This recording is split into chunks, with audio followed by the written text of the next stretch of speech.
Get ready. The conversation is about to go down. Get your water, get your drink, call your friends, make sure you share, like, subscribe. So look in the mirror, the conversation. We about to turn up on this one. It's about to be a doozy.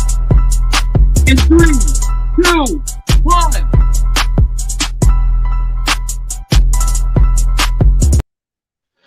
What's good with you, man? What's good with you, man? Talk to me. Man, I ain't even gonna lie to you, boy. I'm over here on my Xbox, got my headset on, feeling good. Yeah, I mean, relaxing and chilling. Just got accepted to another film festival. You know what I mean? So shout out to everybody on the Warm Friendly Grounds, cast and crew. We blowing up. They calling for distribution and all different type of stuff. So I just want to shout out everybody, give everybody their roses while they're alive. Show that miracles still happen. How I went from a soldier to wrongfully getting beat up by the police to God just changing everything. Now I'm an author, actor, director, an award-winning film director. So I'm lit right now, man. I'm geek, bro. I'm on that gasoline now. You feel me? For sure, man. Like I said, once again, congratulations, man. I see it manifested, man. I see the moves being made. So congratulations to you and the effort you've been putting behind that thing, man. And like I said, shout out to the crew as well for supporting the project. You know what I'm saying? Rocking with you while you was building that thing and making it do what it do, man. And just shout out to them as well, man. I definitely one day, Quay, when I can get everybody together, just bring the crew on. So I don't have to talk about it. And everyone can talk about their characters, their experience, putting this thing together from the awards and, just the atmosphere of the set. I just would love for the cast and crew to meet our audience. I think that'd really be dope because maybe they can inspire other people who might want to get into the entertainment industry or the film industry and get them, secrets. For sure. No doubt. We can definitely make that happen. But man, let me introduce the show. So the people got to know what's going on with you. You over there all fly, got the little, like just got the little bevel edge up real quick, you know what I'm saying? Blue shirt, black tie with the brick background, you know what I mean? What's going on over there with you, boy? No, I'm doing well, man. They letting up on a little bit around here in Michigan, man. So, we feeling better. Okay. Like I said, family is good as well, man. Kids doing well. Right. Yeah, man, we just trying to make it happen, man. Like I said, within these constraints that still exist in Michigan, we still trying to make it happen, man. Respect. Hey, Quay, I see when you turn that head to the side, that edge up, boy, that line up clean, boy, that thing look right though, right there, boy. That thing look right. You hear me? Hey, appreciate it. We do, man. But, shout out to the barber. Oh yeah, boy, right. Let me introduce the show, man. So this is Look in the Mirror, the conversation. I'm one of your co-hosts, Quay Price. We got our other co-host, King Jaquel Martin. Two brothers getting together, having these conversations and really just stimulating thoughts or stimulating the perspective to get folks to look in the mirror, look at how they're doing things, reassess how they're going about things and so forth. And then also touching topics, that will, help the community, help our relationships, and just change our trajectory as a whole. So shout out to everybody joining us tonight. Shout out to everybody down in the comments as well. Man, we got a little hot one tonight, man. We got a little hot one. You got something hot for the people? Hey, disclaimer. Not one time has anyone on this panel said they know it all. This is just an opinion-based show where we are giving out our opinions about how we feel, and we want other people to come on the show to give their opinions so we can all grow collectively. We are not the experts. We just some people that just want to talk about some different things that we see that's going on in the world. So if you're on that level, you open to that conversation, join us. For sure. And let me drop this topic, then we're gonna get into the sponsors. So the topic for tonight is, are Black women the most unprotected in America? Oh my God. Oh my God. I'm gonna run that back one more time. Are Black women, people that are back in the church? Are Black women the most unprotected in America? So that's the topic for tonight. We're gonna hit these sponsors real quick, then we're gonna get on into that thing. See what we got. See if this gonna work this time. Oh, look at that. All right, cool. Shout out to our first sponsor, War on Friendly Grounds. So this is our own King Jaquil Martin's book right here, 5-star rated on Amazon. Definitely go support this brother. This is a real life story right here. So definitely go support the brother. awaronfriendlygrounds.com, awaronfriendlygrounds.com. And he also has a short film that, like you mentioned earlier, that's hitting all the film festivals, making its way around the world, literally. So definitely support the brother. Like I said, black-owned business. Man, starting from the ground up, just grinding, hustling, trying to make it happen. So definitely go support the brother. awaronfriendlygrounds.com with an S. awaronfriendlygrounds with an S.com. You can also find the trailer on YouTube for the film. So I know the film's not out, but if you want to see the trailer, just type in awaronfriendlygrounds.com on YouTube and you can see the trailer for the film as well. For sure. Let me shout out our second sponsor, Two Sons Juice Co. Cold pressed juice company based out of Metro Detroit. All natural fruit blends, veggie blends, man, detox kits, you name it. They got it all. So definitely go check them out and support. Also a black-owned business, twosonsjuiceco.com. That's twosonsjuiceco.com. Straight out of heaven, all natural. You know exactly what you're getting. You know what I mean? Support this business. And Quay, we need to go ahead and get it to that next level so we can get this shipping, because that thing gonna be worldwide real soon. So you got to get ready to be able to handle what you're asking for. You know what I mean? That's why sometimes you got to be careful what you ask for, because when he bless that cup overflow, you better be ready for that overflow. Oh, no doubt, no doubt. No, we working on that piece of it, man. That's a big part of it. So no, we working on that piece as well. I'm gonna post this link up for anybody who wants to join the panel with us tonight.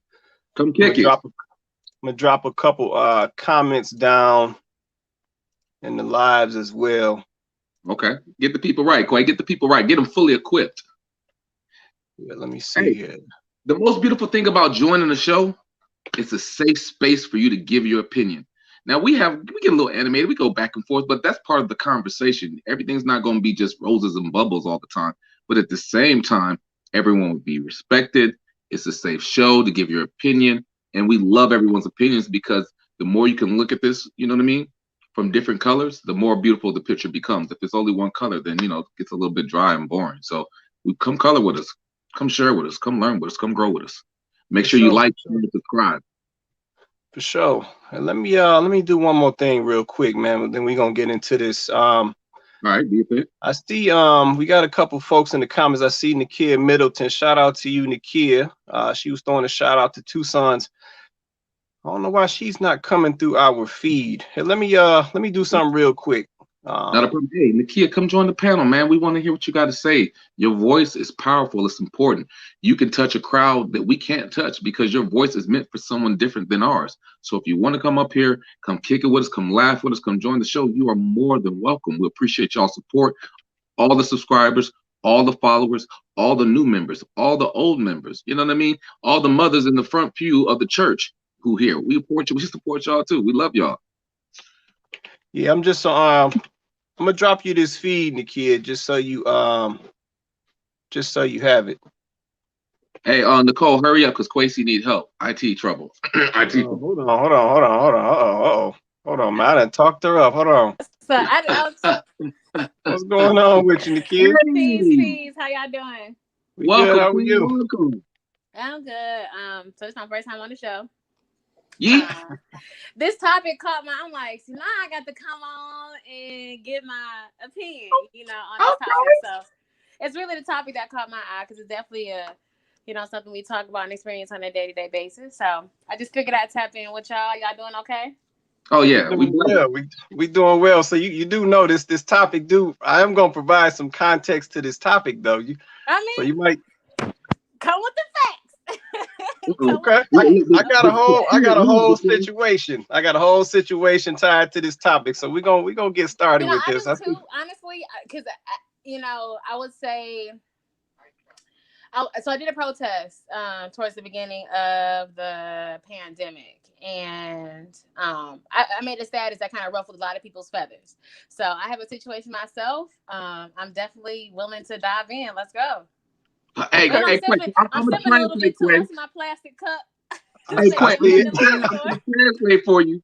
She got that get right. Hey, look, she done took the earrings out. Oh yeah, right. I don't even have it. No, I got the little She got the gloves on. She ready to swing.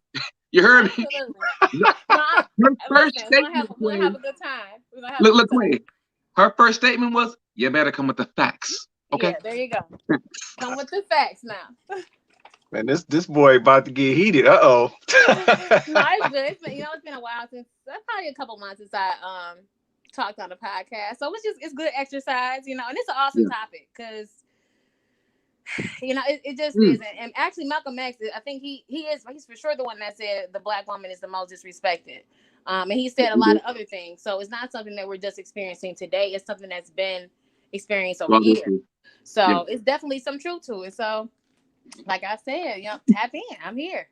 Tap in. If y'all in the comment section, come support y'all sister. Get on the panel. I mean, she ready. Don't have me up here by myself. You know what I mean?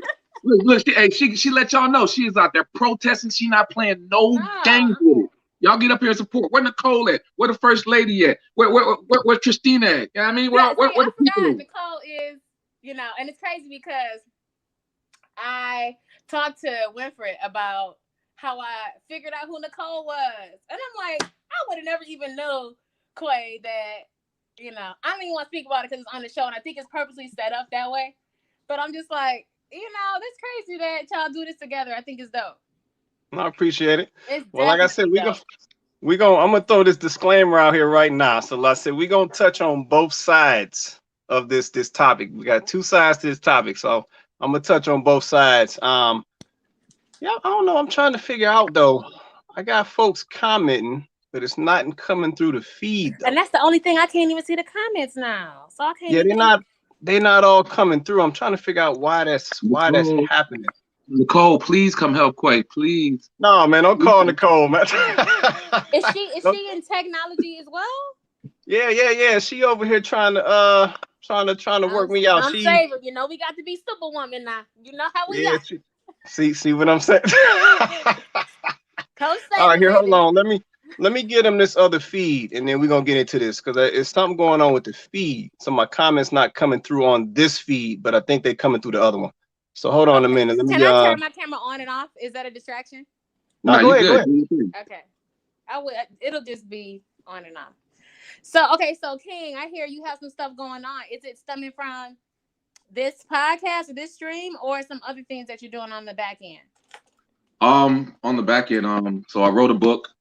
I turned the book into a film. It's doing very well in film festivals. I'm about to shoot another movie that I'm directing called Twitter Fingers, April 22nd. I'm doing podcast shows, looking for just more platforms to do motivational speaking on. Me and Quay created this. So just however God opens, what doors he opens for me.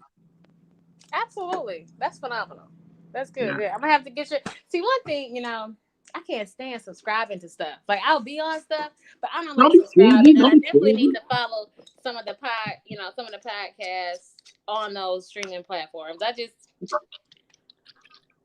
don't do it. But I have been on a few podcasts myself. I love talking with my people where their mind at.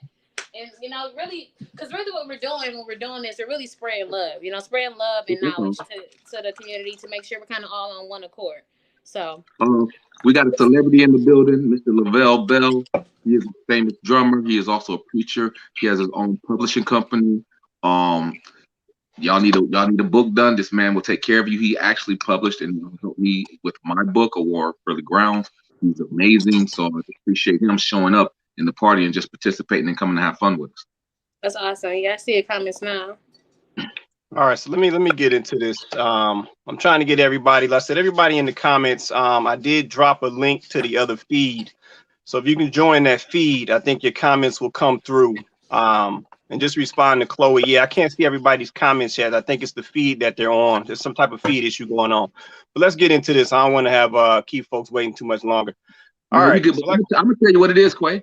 When you're doing something positive, the devil start glitching. It's like the devil always try to sneak his way in there to try to distract you to see how bad you're going to continue to do what you're doing, or you're gonna get caught in a distraction. So that's only letting you know that, you That know we what I'm saying, on the right path. Yeah, that's all that is. For sure. All right, so let me throw this video up. We're gonna get into the first side of this conversation. Wait, you starting off the show with a bomb already? Oh, no doubt. We got two sides we got to touch, man. Two sides we got to touch. Because you only hear one side, so I'm interested to hear. All right. Man, hold on. I got joiners coming in. What's going on? Come on, I can't even get started. Oh, there they go. There they go. Yeah. There go the people. The people. I need my headphones. Hold on. She ready. Get She your look like she's headphones. looking in the screen. She's definitely ready. Yeah, no, it might go down, but we're gonna hit both of these sides. But let me I'm gonna let her come back and so I can focus. Normally Chloe got the fireplace going in the background. Not today. She the fire. She ready. She got the hoodie on, glasses on. We focused. Oh, there it is. There it is. All right, so let me kick this off. We're gonna get into this. All right. Man, you're a performer. I know you. I also don't want, I don't want you dancing. it's because I'm not I don't do too much. Hazel do too much, so I feel like she extra. You know what I mean? So I feel like when she dances, she's trying to prove, she's trying to still prove a point. Right, she just be catching the vibe. She ain't extra. I think she extra. That's your opinion. Okay, well that is my opinion. That's why I spoke on it. That's you. So stay over there, homie. No, I'm good. You talking with my girl. Don't talk to her. Talk to me. Don't talk to my wife at all. There will be nobody pulling a big bully move. Not over here. Not happening at all. Well, I mean, it is what it is. I'm getting Nobody gonna talk. I ain't that much. Talk to me. Who you? Hey, slow down, fam. Don't talk to me. Talk to me. Talk to me. But I talk to you. Don't talk to me. Don't talk to me. She said, "Oh, she being too extra." I said, hey, you ain't being too when extra. she dances, when she performs, she's extra. So what? Extra who, Willie, or extra? I just said you're extra in general. I'm just saying, don't talk to my girl. I don't give a. I hear. You better. You better. You give a yes, you better. You lay your ass out up in this kitchen, Joe. I ain't gonna be respectful. I don't know what you think you are, homie. You. Oh. Eat your mom. Eat your way. What's that? Try. What's that? What's that? No. Hey, Shonda, get out of it. Get out. Shonda, get out of it. Get out of it. Get out of it. Whoa. Get out of it. No. No. Oh my God. No. Oh my God. Oh my God. No. On my mom. Yeah. We're not finna do this. We done can't. Bro, you think you don't disrespect y'all better not get into it. Y'all better not. Disrespecting my own. Disrespecting me. My man at. All right. So we're gonna stop it right there. So, America, that is not a representation of all of us. That is just a piece of sometimes the people want to act. That's right. Please do not think that is a representation of our culture or who we are as a people. We are just addressing, sometimes everybody got flaws that they need to talk about. So we're going to talk about certain things that we could do better as a culture and hold ourselves accountable just as well. But do not be mistaken and be fooled that this is the representation of who we are as a people or culture. I'm sorry, I had to just throw that in there because people run with that. Right. No, I feel that. I'm confused. What started the argument? Because you know what? I don't watch this show. I recognize who Tahiri is. I don't know if that's Hazel Lee. I don't think that's Hazel Lee. I don't know. But what was the thing that sparked the argument? Yeah, so let me give you the background. So it looks like like I said, I don't know these folks either. So somebody sent me this video. And basically what you have is the light-skinned gentleman. He is overhearing Willie's girl talking about his girl. Okay. And she's essentially talking about his girl behind his girl's back. So he decides to respond and essentially stand up for his girl who was not there to stand up for herself or speak for herself. So the girl was not there. Isn't the girl in the same room? No, she was in a different room. Okay. Yeah, so she wasn't in the kitchen while she was being talked about. So with that being said, since her man is now responding to Willie's girl, Willie then steps in and says he don't want her to He doesn't want the guy to respond to her. He want him to respond to him. He don't want the And then, girl. He don't want. Okay, say the last part one more time because that's key. yeah, so he doesn't. Essentially, what it is the Willie does not want the light-skinned brother to respond to Willie's girl. He wants the light-skinned brother to respond to him, Willie. Correct. So then, of course, you see the back and forth, you know, the words, exchange words, and so forth. And then, of course, it goes physical. And then Willie's wife, of course, you know, is still in it. So she's got her hands in there pulling and whatever she's trying to do and so forth. And then you got the whole debacle. So give us some context around that in the title of the show. So are Black women the most unprotected in America? So listen, I want to touch both sides of this situation because it does play on both sides. So just based on this situation, give me your thoughts on what you just saw in that video. In comparison with the title of the video? Yeah. In comparison with the title of the show? Of course. It's all tied. Ladies, I'm gonna let y'all think that was wrong. Well, I will say, I don't think the video, this is me speaking, I don't think the video was a good representation of like what we're talking about. I mean, I will say maybe when you say disrespected from a man to a woman, yes. And that's why I asked, who was the man looking to direct his frustration to? Because and I've recently had these conversations with men. If there's a woman that has an issue with a man, those men, the spouses, those man spouses need to, they need to sort that out. And, you know, for those women, there should not be a woman going against a man's word. Right. And that's just because to prevent, you know, physical altercation and misunderstanding in general. Men have a different way of thinking and a different way of resolving situations. So like this, that's why I asked. I'm glad that the two men were looking to sort it out. A man and a woman shouldn't be doing that. Now, if a man is trying to sort something out with a woman in an instance like this, that proves that, yes, we are the most disrespected women. Black women are just the most disrespected in general. And this is not like, I don't think, again, this was a good situation or a good scene to represent that. But yes, to answer the question, yes, I do feel that we are. I mean, I get why. I get the context of the video for the simple fact that there's multiple. If we're talking about Black women being the most unprotected, then we have to look at every facet of that construct, right? Because when we're talking about women being unprotected, we're talking about when it comes to when we have to go out into the world, when we face, you know, people at our jobs, when we face just people in general on the street, but also when we face certain situations in our relationships, like our relationships with other women, our relationships with other men. Like if we're going to talk about our Black women the most unprotected, then we're talking about across the board. We're not just talking about in terms of civil rights, or I mean, we can't get stuck on just that, right? Because there's more that affects us as a community than just what we're experiencing at the hand of other ethnicities. So I think we have to not limit ourselves when we talk about this topic, because he didn't just talk about unprotected. He talked about neglected. He talked about, you know, disrespected. Like there's several things he covered in that quote.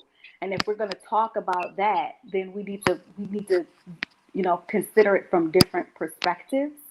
Now, obviously, every woman don't go around acting like that. Like that's not every woman. Obviously, don't act like they on a reality TV show. But it was just outlandish enough for it to shine a light on a problem, right? Just like Nakia said, like it's a. Oh, you guys can't hear me? It's not that there's a popping going on while people are talking. There's like a noise in the background, so I was just trying to signal maybe is it my I don't speaker? know. It could be. Yeah, no, it could be coming from yours. I think Nicole and Nakia are muted right now. Okay. So I think it may be coming from yours, but try it again. I'll mute mine just to see the two as well. I don't know what this phone. I'm gonna have to get off this phone. Is it better now? No. I can't. Go ahead and say something. Go ahead and say something. Let me see. Testing. Is it better? Seems okay right now. Go ahead. See, I don't know. I might have to come off the phone, but I'm on the phone. But yeah, I think it's just my phone. But yeah, I think that, yeah, we obviously, this video wasn't like a representation of all women or all men or anything of that nature, but it was just ridiculous enough, because it was ridiculous, to shine a light on some of the, some of the stuff that actually is happening. Like, no, like Nakia said, like, no woman should be coming against a man or even beefing with a man or directing anything, because you see what happens, right? Ignoring some of the ridiculousness, you see what happens when a woman steps outside of her place. It, what it does is it could potentially make it difficult for that man who is trying to protect you, right? So you have a man, he was trying to protect his wife. He was actually, as outlandish and ridiculous as the whole conversation was, he was trying to protect his wife. He was actually trying to play his role. And her, and the way she was carrying herself actually ended up getting him into a situation where now he's got to fight. I mean, and so we got to look at that from that perspective as well. Like, we definitely don't want in our positions as women to put ourselves in a scenario where we make it then difficult for the man that is actually trying to protect us. So I think there was a few pieces that the video kind of highlighted. One, yes, I think if we work on ourselves as far as our communication, if we work on ourselves, just talking about the being protected and respected within our relationships, our female male relationships, I think that's kind of what that video was speaking to. Not necessarily in a situation where it's a civil rights issue, but more of it's a relationship issue now. We're talking about the respect and the protection within the confines of a relationship, of a female male relationship. And you can see that, when people step outside of their roles, this is what happens. And as outlandish as it is to us, this kind of thing actually does happen. Maybe it's not as dramatized, but it happens, right? So I think we do have to talk about that. We have to talk about those times where, as women, do we make it challenging for us to be protected? Do we maybe put ourselves in situations where we're in need of this protection and it's not there? So if we're talking about, are we the most unprotected, then we have to we have to look at, our part in that and where we fit in that construct. Right. And listen, I think that was one of the main pieces to the video. You have a situation where, a young lady is having, some type of conflict with another young lady.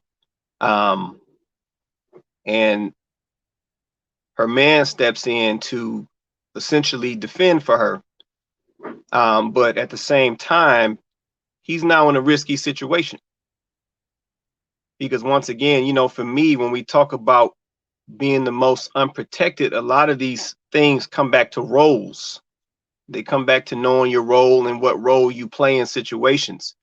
And we got to consider that, before we walk into these situations and think about how that's going to affect the next person, especially if your man is a real dude, like we saw Willie. He said, hey, you know what? No, I need to inject myself and handle this. But even in that situation, he's at risk if you watch what happened, because essentially that didn't even have to go down like that. Let's say that conversation should have been taking place between, his girl and the other girl.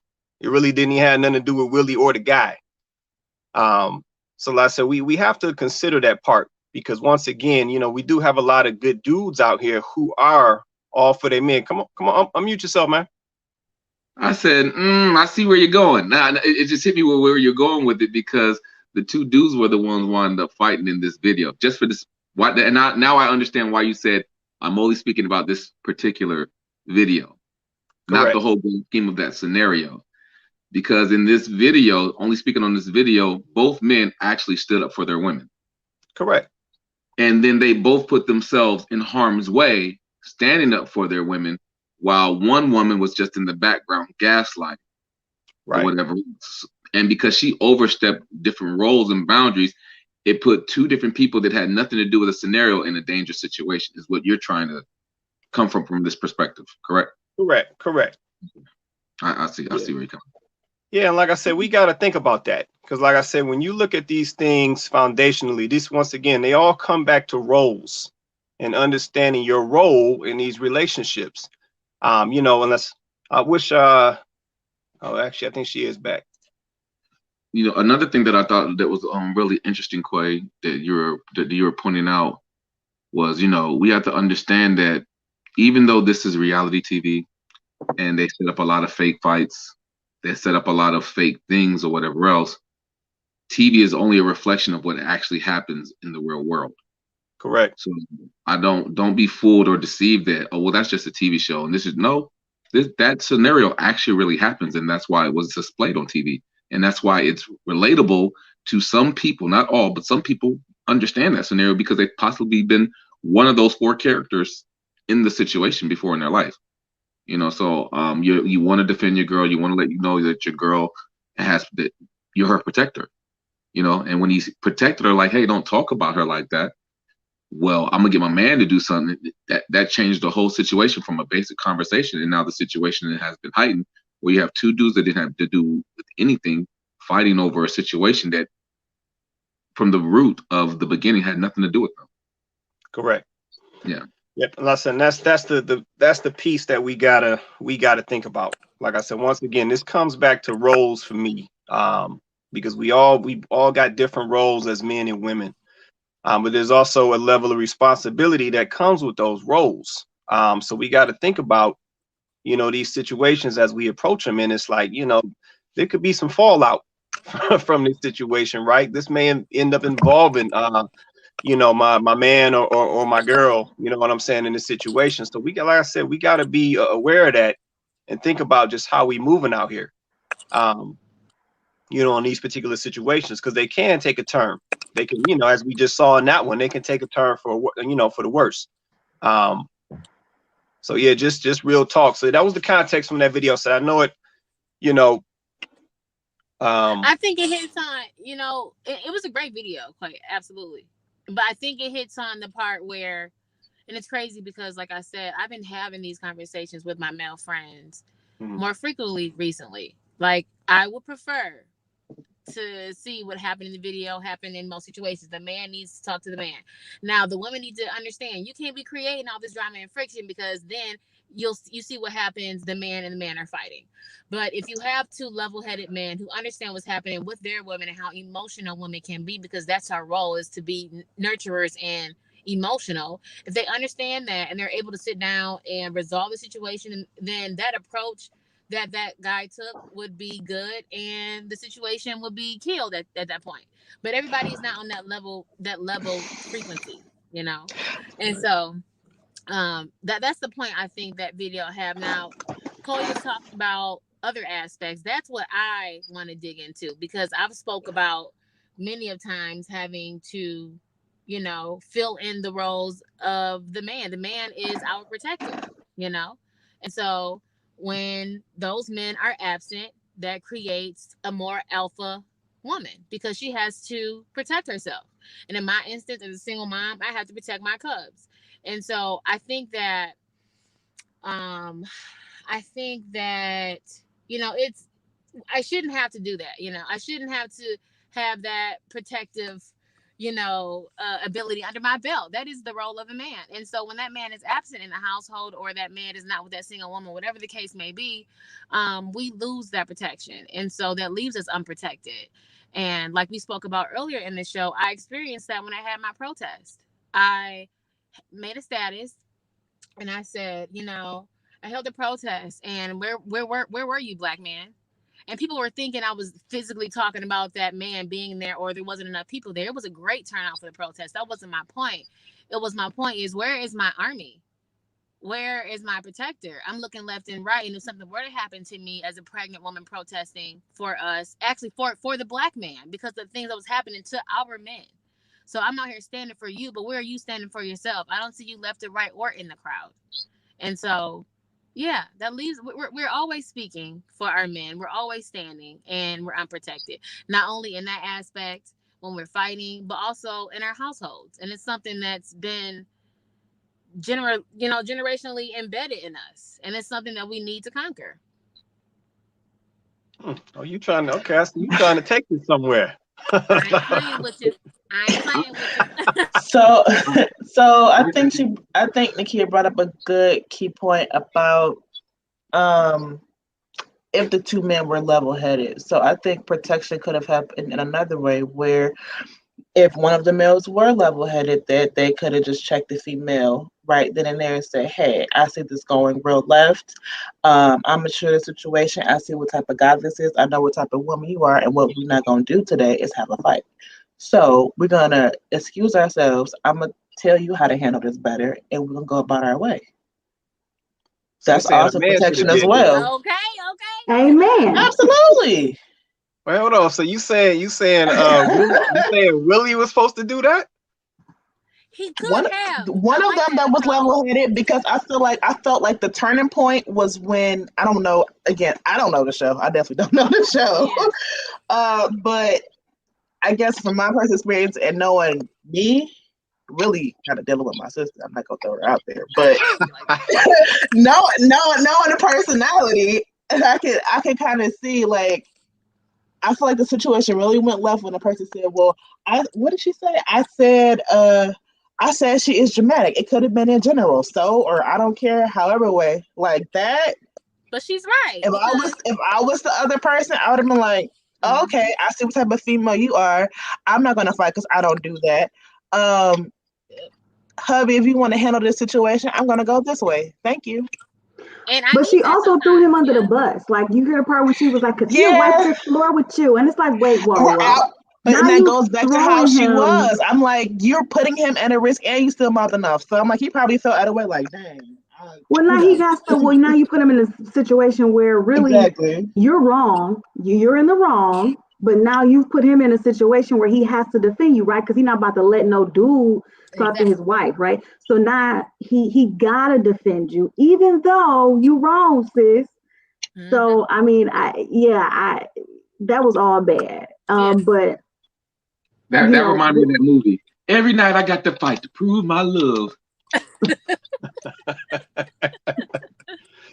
Yeah, but when Nakia was saying, like, about, speaking in other, applying that same principle of the lack of protection in other areas, you know what? That's not the first time I've heard that. I don't know if you guys have come across this group. They're local, called New Era Detroit. Yeah, so, and they, you guys know they do a ton in the inner city. Like, they're everywhere. They're always, protesting, and they do more than protesting. They provide programs and food and assistance in different ways. And I feel like, I don't know which member of that group, but I feel like one of them, I don't know if it was Zeke or not, but I feel like one of them even spoke out about that, how when they set up these marches and protests, how it's always women that show up. Yeah, right. It's a bunch of women. And I think that I would like to ask, like, from the male perspective, like, obviously, I don't know. I mean, I'm not saying that that's the two men we have here. I'm not saying the two men that we're talking about, but maybe you guys can shine some light on what you know, or your perspective of what you see. Absolutely, your perspective. Yeah, because it's like, why do you think men are staying away from the tough conversations, are staying away from the tough situations, are, not involving themselves in situations? Because I will say that's the difference in the fight that we had before, when we saw success. Obviously, we also had God on our side. He's not standing behind a lot of this. Like, I will be honest, like, some of this protesting and stuff that's going on right now, he's not He's not with some of this stuff. Who's the head of the Black Panthers? Anthony Hilton. What was his name? Was it Hamilton? What was his name? Hampton. Fred Hampton. Hampton. Yeah. Fred Hampton. Absolutely. Yeah. But where are men like that? And why? Like, why aren't they? You know, what would make them not want to show up and support? What do you guys think it is? You want to touch that, Los? You want me to get it, man? I agree with the ladies first and foremost. I've lived it. I've experienced it. I've been beaten up by the police. I was wrongfully facing 10 years in jail. Women always show up for us. Black Lives Matter. Anybody who's ever lost their life in these situations, you see women always there. And then when it's our turn to show up for the women for their protection, I got to ask the same question too. Where we at, fellas? And why aren't we there? Why aren't we showing up? I mean, I'm not trying to toot my horn like, oh, look at me because I showed up. But there's a problem with that. And I think the problem is dudes is lost. People forgot their roles and responsibilities. People forgot their jobs, their covenants, and everything else that they're supposed to do. You know? And that's why things are out of order. I think men are so, to a certain extent, we fell so far out of order with our job and what our role is. That's why we see the roles changing. Because if you're not going to protect me, I'm going to protect myself. And I'm going to step up and I'm going to do the job so I can't be as feminine as I need to be. And then you're mad at me that I'm not feminine, but I'm not feminine because you're not there providing the protection where I can have the place to be feminine in. And I feel like we've created this conundrum with this situation. And the reality is if we don't get back in pocket, then everything else is always going to stay out of whack. I mean, there's order for a reason. I think God, for man, woman, child. I think there's an order for a reason, but if man is out of order, that messes up the whole order, and then the woman will step up, and then she will become more masculine and be doing the things, and then the children. You see what I'm saying? And until we get back in order, it'll always be what it is. That's just my opinion. I can't say why other men don't show up. I know because they say possible fear. You know, have we become so comfortable and forgot about the sacrifices that were made for us to have the comfortability that we have today? You know, because back in the day, people used to get beat up by the police, get hit with water hoses and everything else, and be back protesting the next day. You know, the energy was different. So, is it comfortability? Is it money? Have we forgotten all the sacrifices that people made for you to be even comfortable like you are now? I don't know. Go ahead, Quay. Yeah. So I think, and just to respond to Nakia, I remember that post. I remember some of the responses that came back on that post and some of the, the discussions that was started from that post. I think we got a few things going on. So one, I think a lot of men have forgotten their roles, right? So they don't truly know the role they play. Two, I also feel like a lot of men at this point have become selfish. They're essentially just concentrating on their situation, their family, and what's going on in their direct situation. So they don't really bleed efforts outside of their direct situation. That's a good one. I think three, when it comes to the specific topic of protests, I think a lot of men, at least from stuff that I see, don't agree with the whole concept of protesting anymore. Like I said, looking at some of the protest situations that we've seen, with all the marching and the chanting and all of the things, as you go up the street as a group, a lot of guys, from what I see, are basically saying is it actually affecting some tangible change. So a lot of guys have kind of turned away from that whole activity of protesting. Just to kind of speak to your example, Nakia. And then four, and I said this list is very long just from stuff that I see, but number four, I think a lot of dudes are scared, based on a lot of the stuff that we see now. Typically when a brother decides to speak up, there's a good chance he might catch a bullet.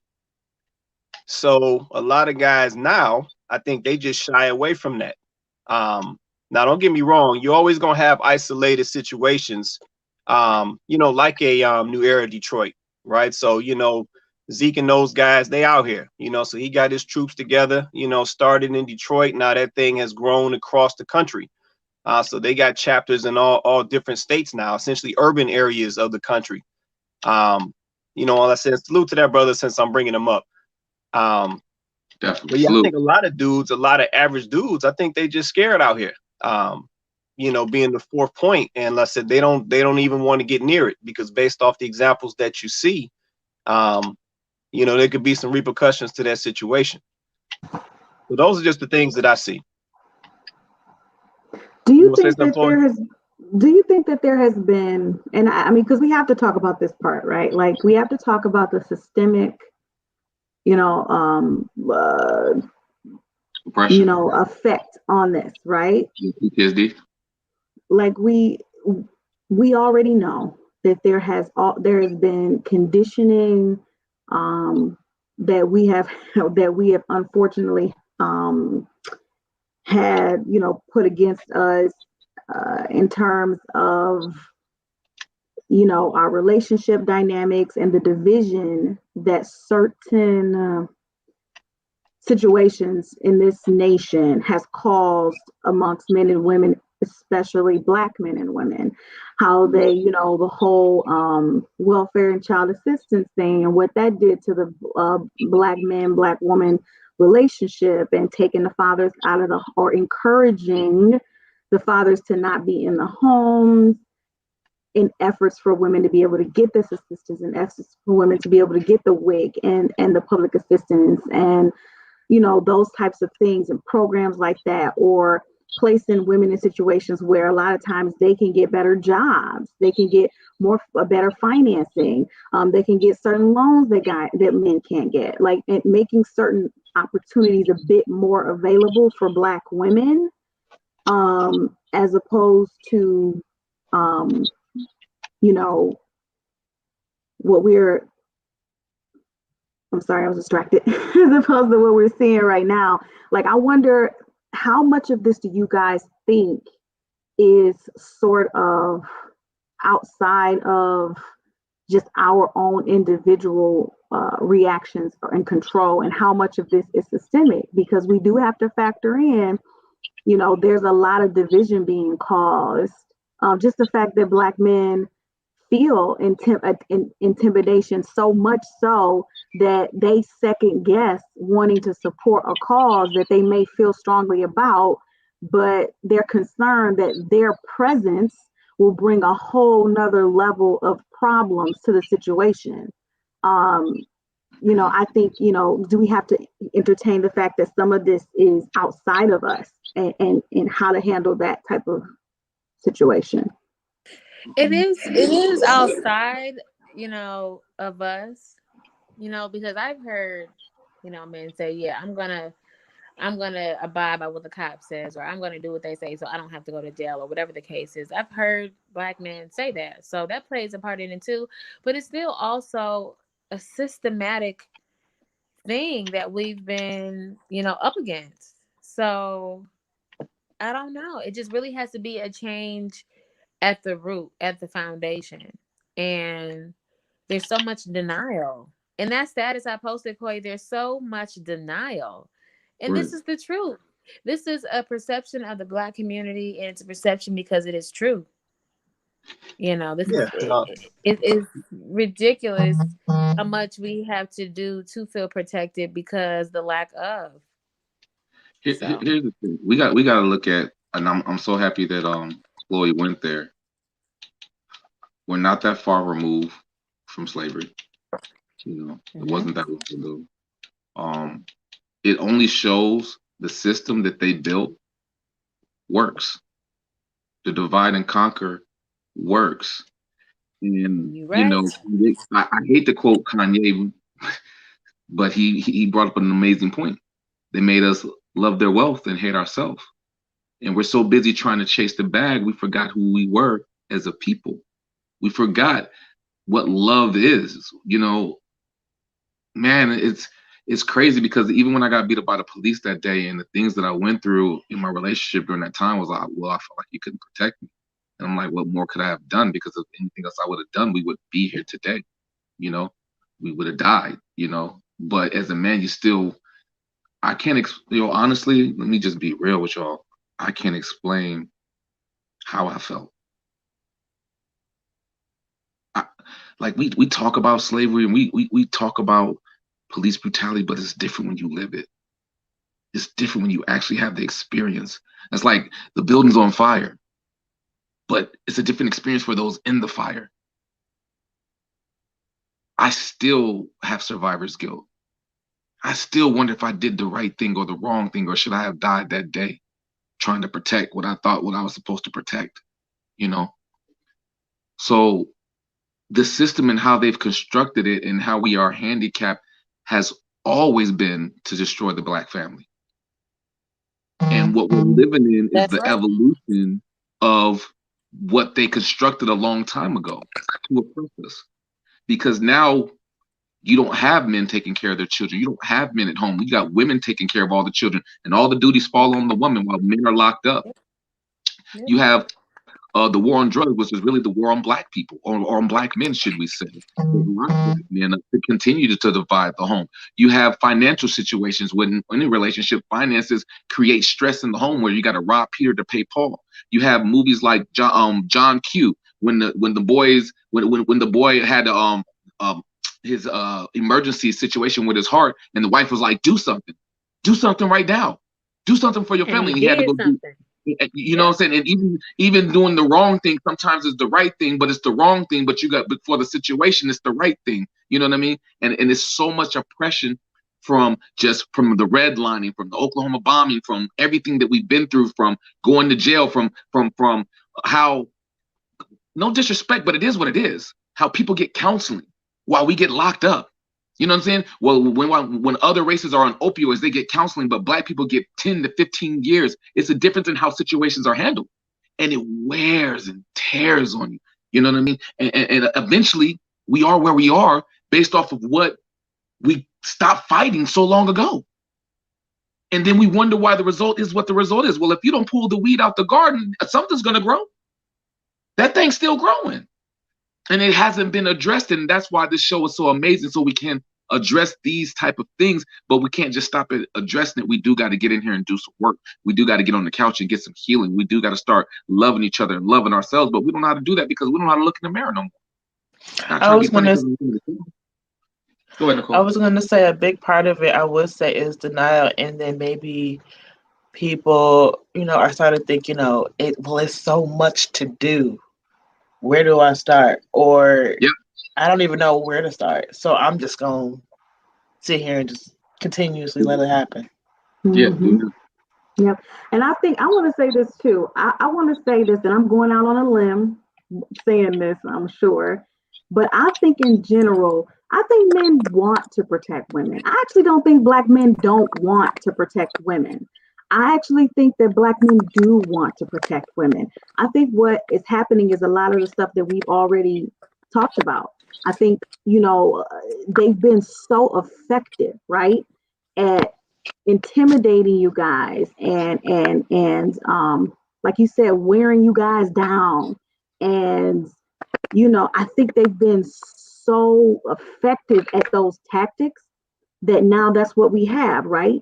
We have you guys, and low key, like I don't even know that I want to tell my husband, to fight back. You know what I'm saying? Like I don't even know if I want to tell him that because I still want him to be here for his sons. So like I don't even know if I want to tell him to fight back. You know what I mean? Like that is a difficult decision to have to make, right? Like and that's obviously y'all. That's pressure on y'all.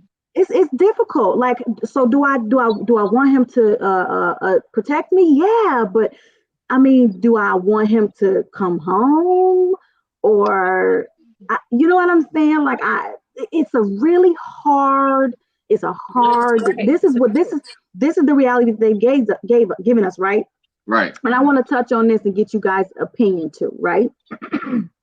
So I'm gonna go there, and before I go there, I need everyone who is watching this broadcast, everyone who will watch this broadcast to understand this is not about discrimination in the least bit. I'm Right. simply mentioning this because it's a comparison that I have to make, right? Because they are another ethnic group. So Asians. Now we see here in America the campaign to stop Asian hate, right? Now we all know discrimination is wrong, period, regardless of who is being discriminated against. Let me just say that. But do you see how the movement is progressing so rapidly, and it's so organized, So and it's supported. so So with supported and the kind. stop Asian hate, like it's like they've already got legislation in place for this, and we have been Exactly. screaming Black Lives Matter for years. And I don't mean Black Lives Matter as in the organization. I know the organization is questionable. I'm talking about Black Lives Matter as an ideal, right? We have The been fight, saying just the this fight for in general. years, right? We have been saying this for years. Years we've been saying this. And all of a sudden it's Stop Asian Hate, which is wrong. But look how they've been able to make such they came together, they raised the money, they started a campaign. It's all up and down my timeline, baby. I mean, On and it's popping. real. It's real. And they look like they're really on their way to affecting some type of real change systemically for their cause. And I'm not saying that's a bad thing. I'm just simply saying, do you see what happens with other nationalities when they organize? One, I'll say this, there's a systemic issue at play here, right? There are odds against us as a ethnic group that don't exist against any other ethnic group. I'm just going to say that first and foremost. But also the problem internally with us is that we can't organize. We can't organize not because we don't have the ability. We have all the capability. The problem is we can't organize because we can't get out of our own way. Like we can't even come on one accord to, agree. Like that's the first step. Like it's hard to get people to come in agreement enough to where we can actually move the needle. That's the one big difference. And I think it's because of the division that they've caused between us. They've caused such a big rift between us that now when we do try to come together, we can't all be on one accord. You got the group over here that's saying this, and then you got the group over here, they're together, but they're saying this, and there's another group over here, they saying the same thing, but it's just, so now we got, instead of having everybody coming together as a collective, we have several other people that have different ways in which they want to address this. And it's not effective. I'm with you on that, Chloe, but at the same time, they're allowed to gather. They're allowed to gather. You don't have a whole bunch of moles like when Black Lives Matter and we were doing peaceful protests. You didn't have fake officers undercover inciting riots, burning bricks and throwing different That's bricks. You know right. what I'm saying? Like it's not where if you see, and no disrespect to anybody else's community, another community where you got 4 people standing together that they're considered a gang. We're looked at differently. The cards ain't the same. But I wanted to touch something that you had said earlier. You said that, and I'm so glad that you brought this up because I had argued with Ashley about this, right? Not argue, but discuss it because I want people to take that word and try to manipulate to be something that's not. I said, call me. Call me if something happens. I'm not calling you. Call me if something happens. I need to be there to protect. I'm not calling you because you're not protected. You're not protected. What do I look like putting you in a situation where I know you're not protected in America? But then how can I be the protection because you fear for my own protection? And and I'm so glad that you have pointed it out because that's real. That's another situation for people who want to do the right thing that can't do the right thing because of the PTSD and the traumas of doing what happens when you do the right thing. There's consequences for it. And then now a regular conversation about what other people can do ain't a regular conversation for us. You know what I mean? Because for me, I'm like, I need you to call. You know what I mean? I want to be there. No, and I'm not. And then that creates, not like a bad thing, but it's a positive thing. But it creates a tension that shouldn't have to be there to want to do the right thing. You know what I mean? Because the tension is the stress of, like you said, do I call or do I not call? If I don't call, he gonna have something to say. If I do call, he could lose his life. He has kids. He has other things he needs to take care of. You know, there's a whole bunch of different things that's running through y'all mind. You know what I'm saying? And our mind is like, we just need to be there. We need to be there. No matter what happens, we need to be there. But at the end of the day, under that equation, what is the result of being there? Is me being there even putting you in more danger? Is that even heightening the situation? If I show up for you the way I'm supposed to show up for you, is that even heightening the situation even more because I'm a black man? Is it safer for you to get out of the situation without me being there? Or is my presence being there going to hurt the situation and heighten it because now all of a sudden the cop fears for his life because a black man is there? So what do you do? What do you do in that situation? I don't see other races, and no disrespect to any other race, stuck with this type of question. You see what I'm saying? Because if we show up, you get the I fear for my life pass. Mm-hmm. But if I don't show up, then it's like, man, where we at? Mm-hmm. How come the man ain't showing up? Well, what do we do in a system that's built like this that creates this situation where we really can't protect? Because even by protecting, I'm putting you in danger. Mm-hmm. And I think that's an interesting conversation that that has to be addressed. And you're right, Chloe. There are things that we need to get together on, right? I didn't see Ice Cube's plan. No disrespect to Ice Cube, but at least he had a plan. At least he tried to come up with something. And we had so many people in the peanut gallery that didn't never have a plan, didn't never want to come up with none, but had so many judgments. And I think that does hurt our community. You know what I mean? And there's a huge difference of being on the court and off the court. And it's always easy to say, how come LeBron James didn't make that shot? Well, you're not the one on the court having to take the shot. So it's easy to judge, but you ain't the one with the pressure on you. Mm-hmm. So are you going to be in the game, or are you just going to be in the crowd watching? Mm-hmm. So I got a question. I'm looking at Nicole over here. And Nakia made a point earlier that I got to touch on. It's something that she said. I got to touch it. So I'm gonna direct this to Nakia. I'm gonna let Nicole off the hook. I'm gonna direct this to Nakia. So Nakia, based off something you said, you talked about the brothers or the sisters not feeling protected. So what is your view on the fellas because of that? Like, are you pissed with the fellas? Are you irritated? They whack? But you Like, know what? what's your view? Yeah, listen. One, thank you for taking me off the hook for that one. Yeah, because because I'm gonna speak from a clear, like unbiased perspective. Because, like for me, I have three. My children have three fathers that we deal with, and they're all not they're not on the right accord, and I want them to be, and I want to help them to be that, but no one wants to come to an agreement and progress, and so very, very much so unprotected. So many things that lack in the household when the man isn't there. And it's I don't know. I absolutely try to encourage. I encourage men. I encourage men who aren't my fathers, just my male friends, just to do better and be better, to give them a different perspective, to see how they can be better. I'm not against men, because I know that they are our strength, and it starts with them. But the man itself nowadays, they don't see that in themselves. So I don't know. I wouldn't even say just today. It's a couple before us that's just not, that ain't had it together, and they're trying to get it together. Still don't have it together. Well, let me say this. So, Nakia, Did I answer the question? Did I answer the question?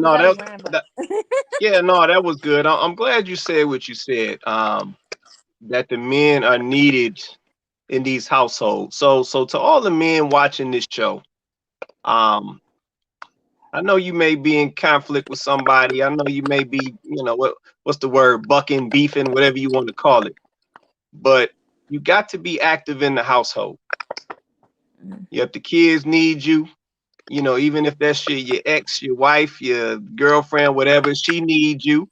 Like I said, I'm glad the kid just said what she said. You got to be active in the household. At the end of the day, I'm just gonna put it out there. A lot of these things come back to brothers. Lady, you have to allow men to come in the household to do what they Okay, and need I to hear do. that a lot. Listen, I'm not saying you, Nikita. I ain't saying you. I'm talking about from my own personal experience. I ain't saying you.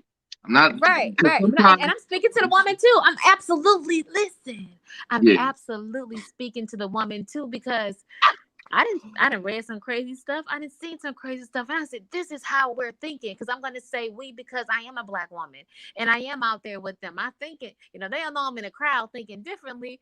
I'm just observant, and I'm like, this is some crazy stuff. And we cannot think certain ways and react certain ways. Even back to the video we watched, there is a way we need to compose ourselves. We have to compose ourselves and be vulnerable and be open as well. I leave the door open. When I leave the door open, I allow the fathers to come and go as they choose for the benefit of the children. Now, I know that there are mothers out there that don't allow that. But if you don't allow that, it's a disservice to the children. So we have to sometimes take a different standpoint on things for the benefit of, And I encourage, any woman out there who is strong on that, look at bettering the entire situation and allow that. We can't be so strong. And I know we like to control things, but some things we have to look at the bigger picture. Say it again one more time. I know what I just said. Wait, hold on. I want everybody to let her say this line. I almost caught the Holy Ghost. I feel the Spirit coming all over me right now. Thanking the King. Jesus spoke true word right there. Say that one more time, Nikita. You said y'all can what? We listen, that's one, because I like to evaluate myself. Control is a common term of, to describe me. And that is something I'm going to work on. And I know. Yeah, coming from me. Absolutely. Hey, can I say something that's gonna shake the room? Can I say something that's gonna shake the room? You know why y'all, the women are like that? Because the men wasn't at home for y'all to be able to be in an experience, a situation where you just got to be feminine. So y'all had to step up. Absolutely. But if the men were there doing their job, like from the beginning or whatever else in the household, then you would have been able to have the softer side, to be open, to be the father, to be more understanding. So there's still calls on the fact that we out of place. I just, you know what I mean? But you need to recognize it. Absolutely. I wouldn't have to have these defense mechanisms and things like that if it was there from the beginning. So I'm in agreement here. Because of the way the system is set up, other households get to grow up and be more dainty, be more light, be more softer, because financially everything is already good.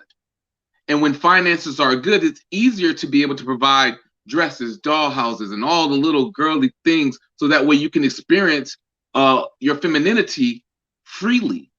But when you're stuck trying to rob Peter and pay Paul and wonder where you're gonna live and what's this and what's that and is daddy locked up or not, all the above, then that robs our people and our Black women of their femininity.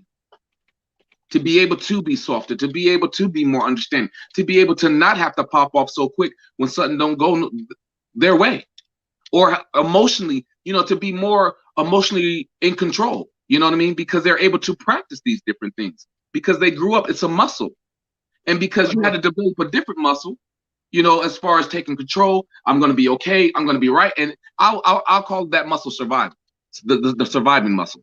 You know what I mean? You had to do what it had to do what it takes to survive. Because you got girls being touched in the home, you got girls, being talked to disrespectfully on the way to school, where they go while they're developing, and everything else. There's different challenges that you face. So you've grown the fight or flight muscle. You didn't get to practice the feminine muscle, and that's because Daddy wasn't there. Daddy wasn't there walking you to school. Daddy wasn't there making sure that Uncle Johnny didn't touch you and doing all these other different things to protect you from that. So you grew up scarred. And then we turn around and wonder why, when you get out into the world, well, why she hurt? Like I did this book, this movie called Swept Under the Rug, and it talked about a girl being touched in home or whatever else, right? And I know that's a super sensitive topic, so I'll be very gentle with what I say. Men, it is our job to protect our daughters while they're growing up.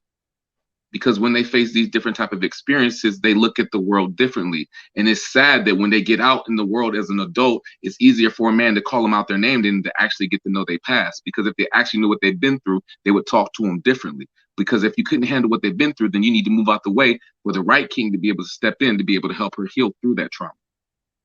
Go ahead. Sure. So wait a minute, Los. I gotta ask a question, man. So you said something. So are you saying the sisters don't just like to pop off just cause? Is that what you're saying? No, hell no, I ain't saying that. I gotta deal with it. No. Hold on, Nicole. I'm not saying that at all. What I'm saying is our women have been robbed of, ever since the beginning of time, since slavery. They've been robbed of their children. They had to breastfeed other people's kids. They've been raped. They've been molested since the beginning of time. So what I'm saying is they have the right to be pissed off. They have the right to be mad. You know what I mean? They have the right to be frustrated, because what happened long ago is still happening, even with colorism. You know what I mean? Even when the system says this is what beauty is, right? It's amazing that, y'all help me out with this one, ladies, right? It's amazing how back in the day they used to say this is the standard of what beauty is, right? But now in 2020, all you see them do is culturally appropriate what you look like and then make millions off of it. But then when you look like that, they told you were ugly. Oh my God, Becky, look at her butt. It's so big. She looks like one of those rap girls. But then everyone wants butt implants now. Everybody wants Kylie Jenner lips now. Everybody wants Bantu knots and everything else. Everyone wants your vibe, your swag. But the same thing when you were growing up, they told you you're ugly, you're ugly, you're ugly, you're ugly, you're stupid, you're stupid, you're stupid. Look at her. She's ghetto, she's ghetto, she's ghetto. And they conditioned that. While they conditioned y'all to feel that way, they robbed you of who you already are, because now everybody wants to be exactly what y'all look like. I mean, y'all can tell me if I'm wrong, Chloe, Nicole, do y'all feel that way? No, absolutely. Absolutely. Yeah. Now to the people hating on how I got my natural hair, for sure. The hate is real. Yes, no, it is. That's like, oh my God, it's so curly. I'm like, I do right now in the office. Oh yes, I do get that. Let me touch it. Can I touch it? Yeah, I'm like, okay, hold on. I gotta ask a question. I know we are talking about a certain topic, but I gotta ask this question. What is the touching about? I'm gonna ask you. I don't know. I don't know, because I'm not a chia pet. I am not a chia pet. Exactly. Let this grow out and we have to get some other cultures on here, Quay, to be able to answer that type of question, where they can express why they feel that way. Y'all gotta excuse my co-host, little technical difficulties, small commercial break. But we're gonna continue the show. We're gonna keep it going. That's why it's important to bring other people from other races on here, so that way they're able to say, hey, this, hey, that, hey, this is the perspective. Just because you see it that way doesn't make it true. And that's why I invite any race to come on here. I invite any race to be able to give their opinion freely about what it is, because guess what? I can't speak for y'all. I don't know why y'all feel the way y'all feel. So it's important for you to explain that, to help me grow, so I can have a better understanding. Because when you don't know, you just move along with what you think is right. Yeah, I mean, yeah. And I would love to hear someone else I would love to hear another ethnicity explain the obsession. And that's really what it is to me. That's what it feels like. It feels like exactly. It is. They're obsessed with our hair. They can't figure out how we are able to do this with our hair. They can't figure it out. Now, and only now really is it more acceptable, because when you used to, now it's more acceptable. But before, if they saw you walking, like you said, King, if they saw you walking down the street with an afro, or a wash and go, they would be like, oh, why she ain't comb her hair today? But now it's like, oh, but like you said, I think also what people don't understand, they want you to change. So if they don't understand it, if they can't do it, if it doesn't make sense to them, they want you to just change it. They're like, I don't want to figure this out. It makes me uncomfortable because I don't know what it is. So just change it. Did y'all see that model on Instagram who was dressed like a black woman, and then she peeled her face off and she was Was that talk to me about it, because it's funny why would you think that would be okay? First and foremost. Second of all, it's you get to take that off. We don't. And you don't see the wrong in I that? think that was like the initial like thing. They were like, "Oh, you wearing this for a day or a couple hours?" Mm-hmm. You know, how offensive to think that you can just take being black off, and Right. you want to take it off when it's inconvenient for you. Right. So what I thought about was, and people might laugh, people might feel some type of way. What if I went to court, you know, with white skin on, so I can be tried like a white man Oh, why not? instead of being tried like a Right. brother? Why not? Absolutely, why not? So, Let me would get my record cleaned up y'all real be quick offended? I and want to know probably what. money back. I want to know would this is a question, and I ain't trying to be disrespectful because I love all people. I love every color in the crayon box. White folks, would you be offended if I went to court with white skin and got a lesser charge than a Why? black man? You can do it all the time. Why I should it mean, matter? there was one brother who went to court and said, "Hey, I want to be tried like a white man." Period. Period. Of course.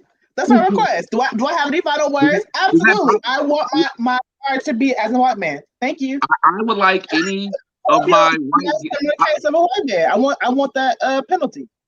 I would love any of my guests that are white to answer that. You know what I mean? I would love to know your opinion, or how you feel or what you think about the model who wore blackface and then she took off the skin. Or how would you feel if somebody went to court that was black and dressed up white so he can get a lesser charge and got the lesser charge? How would you feel? Or if he killed the white person and said, well, or, I feared for my life, Right, and because he was white, he got away with it. And your family members no longer here. Because on the flip side of that, I know that sounds like a reach. That happens all the time to our people. It definitely does. I would love to engage in, a healthy conversation, not an argument, just a healthy dialogue about it.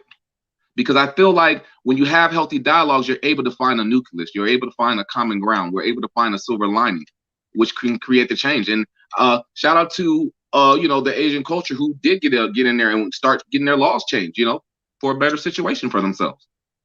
And if there's a blueprint to follow, I would love to see it, because as our people, we've been trying to figure this out for the longest.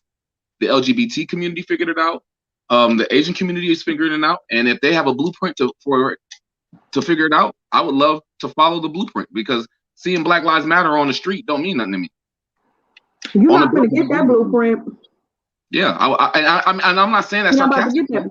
I'm not trying to be sarcastic. I really would love to know what we need to do, because there's something that we don't know. There's something in our blind spot that we're not able to figure out, or that we're not entitled to. Exactly. And that's why you're not going to get it. I mean, I know you're being serious. Like, you're not going to see that blueprint. I'm being serious too. You're not going to see it because it doesn't exist for us. Like, once we try to do it, the rules are going to change, right?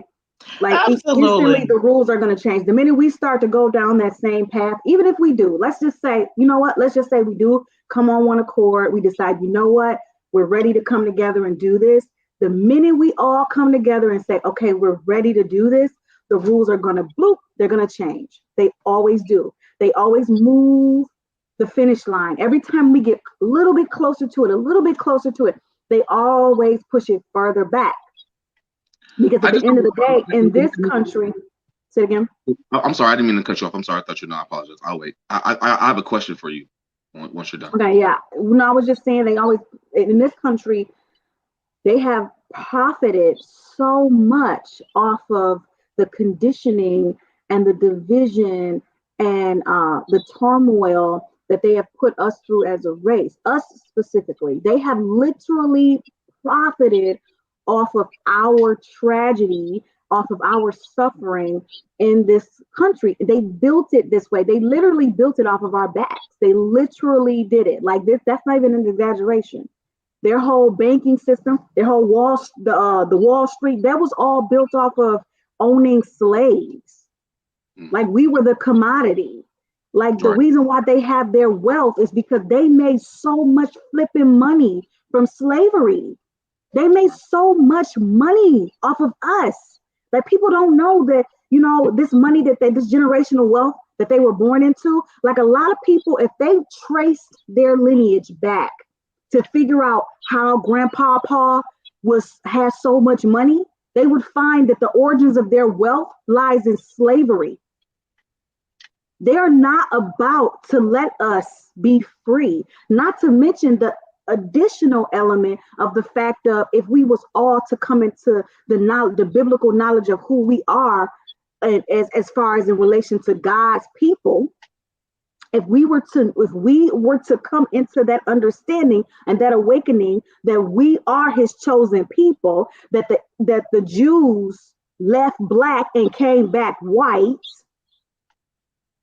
then we would understand why as a community they have something against us. I had a question for you, and first of all, like I want people to understand in the show, I agree with stop Asian hate. I agree with stop hating everyone, period. You know, and I don't want that to be like, oh, all lives matter because you're saying that. I'm wondering where are all those protesters right now, though. Where's all the Blue Lives Matter during? Still trying to figure out how to probably storm the White House again. You know, I would love to see, you know, that situation, because guess what? You said your life matters. Okay, well, I need to hear that outcry right now. I need it to be just as strong as it was. I need the same energy, because you're right. Your life does matter, and I'm not saying it doesn't. I just hate where sometimes where you can have Breast Cancer Awareness Month, right? And during the time frame of Breast Cancer Awareness Month, you don't hear autism too. You know why? Because it's okay to separate both of them and still have respect for both of them. The people with autism don't feel disrespected because breast cancer awareness has its own month, or autism has its own month. You can have something separate, but yet it still work for mankind. So it's okay to say Asian lives matter. It's okay to say Black lives matter. But when you do it as a construct to deny the fact of the topic, then that's where I have an issue with it from. So, Chloe, my question that I was going to ask earlier was about, because you were talking about slavery and reparations and everything else. Do you feel like that plays a huge part in getting laws changed? Because we all know it takes money to change laws. It takes positioning to change laws. And because we were never considered, we never had a seat at the table during that time frame. We never got that old school money. We never had a seat at the table when the laws were being made. Is that why we can't get the change that we want, and other cultures can get the change and it happens a lot faster? Or I'm trying to have a greater understanding. And I know the topic is, do women feel protected? But understanding law is part of protection. And because we don't understand the law is the reason why we have tension where should you be able to call the man that's supposed to protect you to show up, or you don't want to call because you fear for his life. And you fear for his life because of how the rules are set up, right? And because the rules say this, you're like, I'm not calling you because I know that the laws say this. So to go back to the law, right? What is it when it comes to understanding the game of creating laws that we're missing? We're not. Let me clear something up real fast. Just based off something that you said. So that is a myth. It does not take money to change laws. It takes a want to change laws. So if the powers that be decide that they want to implement a law or change a law, they can do that. It has nothing to do with money, and it doesn't even have anything to do with lobbyists. That is completely a want. And the fact of the matter is, say it again. Aren't those people in position bought, paid, not necessarily donated to them? Not necessarily, man, because we're talking about people who do things to benefit themselves. So it's not particularly that they're bought. They do things to benefit themselves. And that's why I said it. In order to change a law, it takes a want. Like I said, when you look at what's going on right now when it comes to stop Asian hate, right? So there's already been legislation passed to assist in those efforts. Did nobody pay for that? They just decided that this is a big enough cause that they want to make a change. And the reason they decided to do that is because a lot of Asians essentially support the United States. And I mean by products and commerce and technology and computer chips and cell phone, everything you look at, got it made by some China, Japan, somewhere. Right. So at the But end of the that day, goes back to the bag, though, right, Quay? Isn't that part of the bag? Isn't that No, part of the bag? I understand, but what I'm saying is nobody had to cut a check to get you to push that legislation through. Oh, okay. You pushed that legislation through because you, Mr. Dell Computers, know that you need those Asian-made processors in your computers. So instead of letting those Asians, because you know when the Asians put their call in, like I said, once again, no offense to the Asians, when they put that call in, stuff stops. Yeah, but if they put that call in back to the you know, the Fuki who's making the chips back in China, production gonna stop. So we gotta remember that this is not about somebody having to cut a check to make something happen. This is about people taking care of their own needs, and the United States knows that pretty much almost. And I'm gonna just throw this number out here. It's probably inaccurate, but probably about 80% of our U.S. used products are manufactured in Asia somewhere. So why would they dare let the main manufacturing supplier of all these products that we use, why would they dare let their people be affected? So we gotta look at it that way. So it's not about the money per se persuading the decision. It's about the want persuading the decision. And also to answer your question, King, they don't have a vested interest. You know, they simply don't have a vested interest. Think about it. Think how profitable things are for them, keeping us in the same position that we're in now. Like they're making tons of money, trillions of dollars, right? That's our spending power. They're making tons of money off of us. We're in a position where they have us divided. Black men are against black women. They're taking advantage of that whole system with the court system, the friend of the court, and all that. They get a ton of money from that. Then you got, you know, the fact that they have intimidated you guys and gotten you guys to a point where you feel like you can't even move how you want to move with us. We don't even want to bring you into certain situations, scenarios. They don't want you guys to leave too, because you know you are a certain part of the workforce that they don't want to lose. You know, I mean, it's just they are profiting so much off of leaving us exactly where we are in the system, right? In the construct. Like if they were to start to elevate us in any way collectively, I don't mean the one or two of us that break the ceiling, right? I'm talking about if they were to start collectively elevating us to where we should be, it's going to throw off the balance of things that they've created, because this is a well-oiled machine. They have set it up this way. It's a well-oiled machine. And even though we want it to be a certain way, it's not what they want. Because if they would have wanted that, King, we wouldn't still be 3/5 of the persons in the Constitution. I agree. They could have rewrote that. They could have, and I don't care about the little amendments that they wrote. That means nothing to me. You have not changed the main concept, which means your mind hasn't changed. Your mind has not changed about this thing. The leaders of this free country, the ones who built it, still have that same mindset when it comes to us. So there's not going to be a blueprint for us. There's not going to be one for us in this nation. They don't want one. They're not going to build one. They don't want to entertain it. That's why Biden can write a Asian piece of legislation in 5 seconds. But then when Ice Cube brings a plan to him that he's actually sat down, a well thought out plan that he's actually sat down, regardless if you agree with every single thing or not, a well thought out plan that he sat down and took the counsel of several experts in all of these facets and sat down and wrote this plan and just wanted to present it to you, and you to tell this man, you don't know, you would fear you if you get elected, maybe, possibly, potentially, perhaps, and all of this stuff.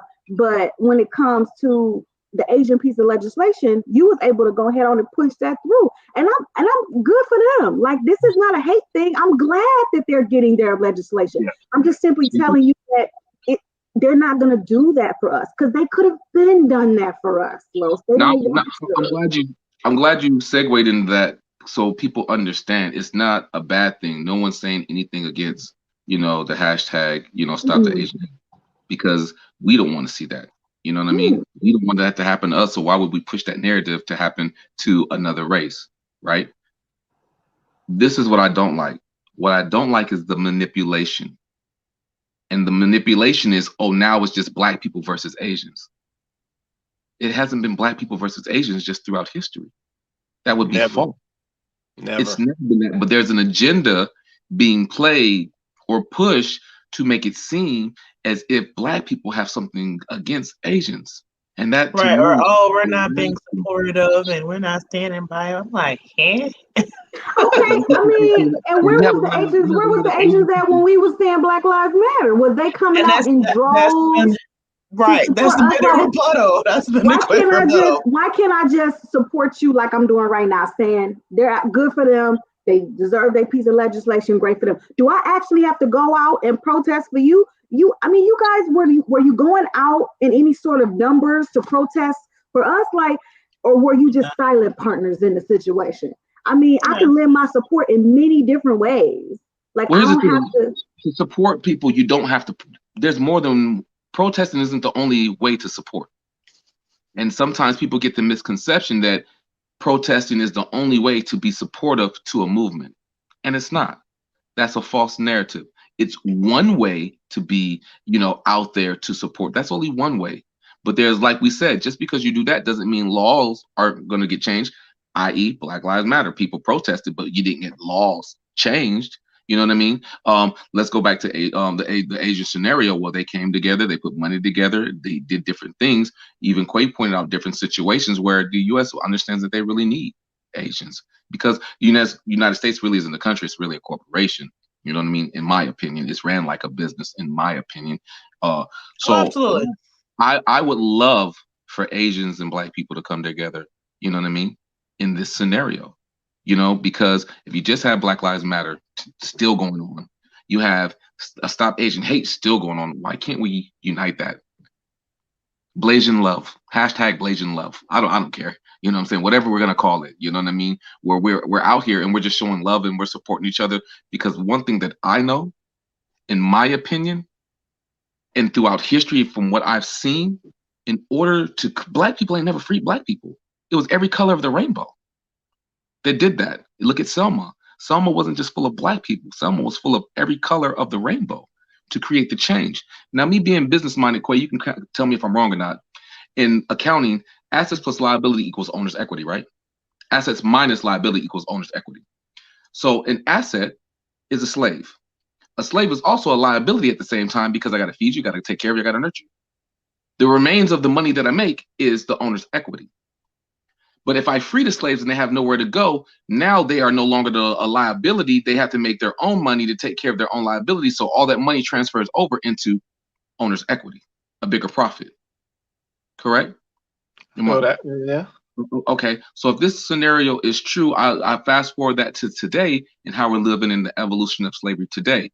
Because we went from slavery to sharecroppers, to factories, to corporations, to, entrepreneurs. And this formula still exists today. A business and a plantation, there's no difference. In the plantation, you have a slave driver, and you have massa. Well, in a business, you have a worker bee, a manager, and a CEO. The names are just different, but the structure of it is still the same. So the reason why I said all this, I would love to see us come up with a structure together to change the narrative together, so that way we can just get back to loving. It's sad. It's sad that it's 2021 and we have to say stop Asian hate. It's sad. It's sad that they even have to say that for themselves. It's sad in 2021 we have to say Black Lives Matter. In 2021, y'all forgot about Y2K when y'all thought the world was going to come to an end? And people out there buying salt and water and everything else? Even with the world coming to an end, racism still lives. I don't understand it. Even when we think that, we're spending our last day together, we still can't find love. We were blessed to get 21 more years, and we still can't get our shit together as people. I know it seems like I'm going into the ending, Quay, but hey, it just hit me. So, I just gotta understand it. You know what I mean? Just 1 minute. Y2K, get water. We out at the Army surplus stores. We buying salt. We buying dry food, all different type of stuff, so we could try to survive. Because we didn't know if the world was coming to an end because of the Mayan calendar. But we still here, and racism is still alive. How? How did we think the world was going to end, but yet we can't end racism? Mm-hmm. Yeah. Most Well, people wrong with that? Go ahead, Quay. yeah. Yeah, no, and like I said, man, that's once again, that's a part of the structure, right? So that's gonna be an ongoing challenge. For me, I will say this, and just like I said, looping this back to the topic for tonight. I think we just got to get back to looking after each other at this point. You know, we spread around in so many different directions with so many different distractions. Like we not focusing on us. And I think that's a lot of the problem. You know, we got situations where, you know, brothers are they're a little scared out here because of some of the examples that they're seeing of what's happening to brothers when they do step up. But at the end of the day, we still got to step up. Because by us not stepping up or by us not focusing on us and our family structures, you know, I'm gonna call it what it is. The ladies they're gonna start to resent the brothers because they're gonna feel unprotected. They're gonna feel like the brothers aren't in the household. They're gonna feel like the brothers aren't contributing and so forth. And then two, if we do step up and focus on us, then I think the other side of that will be the ladies will fall in line as well, because they are now seeing this example that they want to follow and that they want to support. So I think ultimately for us, man, we're in a system, but I think we need to and I think the word is either macro or micro. Let's say IT, she can school me if I'm getting this wrong. I think we need the macro or micro focus on us and getting us together. And I think that's the key. Go ahead, IT. You want to say something? I think it's macro. I think so. It was 50-50 to sound smart for a second. But yeah, we gotta focus on us, man. Because like I said, we got to get our internal. I know we fighting a lot of stuff on the outside, but I think we got to get our internal together. Because we're only as strong as our internal as a collective. Listen, I'm talking man and woman. We got to focus on that. That's where our strength is at. That's where I'm at with it. I think for me, and this is my closing remarks. I think for me, I agree. I think that we recognize. Excuse me. I'm sorry. We recognize that there's a systemic part to this, right? We understand that there's systemically, this is something that is an issue, is a concern for us. So I think we have to understand it like this. The reason why a lot of times, you know, when I come before you guys, I'm always speaking directly about what we can do. And I try not to harp too much on the systemic piece, even though I know it's important and I know it's impactful, but I try not to focus too much on it because I'd rather focus my energy on us understanding that that's an element, but say, okay, how do we work outside of that? Like, how do we despite that element that is never going away, most likely, how do we take what we have in each other and figure out a way to be able to move forward, to progress, and to reach some type of success within ourselves, within our community, right? And I think that takes us looking at each other and saying, what could I do? What piece can I do? How can I improve? And then having these conversations with the people around us so that we can all, you know, come to these similar understandings. Because at the end of the day, we have to stop. And this is across the board. This is Black, Asian, white, whatever. We have to stop looking to our government to be our protection. They are not going to protect us, especially Black people. I'm just not going to speak to my people. They are not going to protect us. The system was not built for us to be protected. So to answer the question, are Black women the most unprotected in America? The answer is yes. We are. We are. Because that is exactly how they want us to be. That's why they took you guys away from us. That's why they divided you guys and removed you out of the home, because they wanted us unprotected. If they keep the Black woman unprotected, they can then do whatever it is and carry out whatever plan or whatever conditioning that they want to then do to her because she's unprotected. And like you said, Koasi, now that she's unprotected, she's going to look first to whom? The Black man. Why aren't you protecting me? Why this? Why, right? And now the resentment for her Black man is going to start up and creep up and now become another issue. We have to understand that this is just another layer of conditioning. This is just another layer of conditioning. So if we look at this, step back for a second and look at this for what it is, we have to understand that they are not going to protect us. We need to stop looking for that. But what we can do is work with each other to get past some of the hurt, get past some of the PTSD that we've suffered in this country, that we've suffered amongst each other because of the situations that we've been put in and various things that have happened to us over the course of our experience. And we need to communicate more effectively with each other so that we can heal ourselves within our own community. Because right now we need to rely on each other. We need to depend on each other. We need to stop looking outside of ourselves. Right. That is why the Tulsas and all of those were so important, right? They said, you know what? We're going to build our own community. We're going to have our own banks. We'll have our own institutions. We'll have our own, we'll have our own. We can do things like that where we just say we're going to be, and making sure we put God at the center of it. Because at the end of the day, he's going to protect all of us. He's going to protect every single one of us. Right. So I think that we have to get back to the basics a little bit. I think we've gotten spoiled. We've gotten, we love these conveniences and these things that they've been able to provide for us. And we don't want to put them down, right? We don't want to let them go. But at the end of the day, these are traps that they've set for us. And now we're so comfortable and we're so complacent now, right? Like we don't even want to claw ourselves out of the situation that we're in because, you know what? I'm looking around this box and I got flat screen TVs in this box and this box ain't that bad.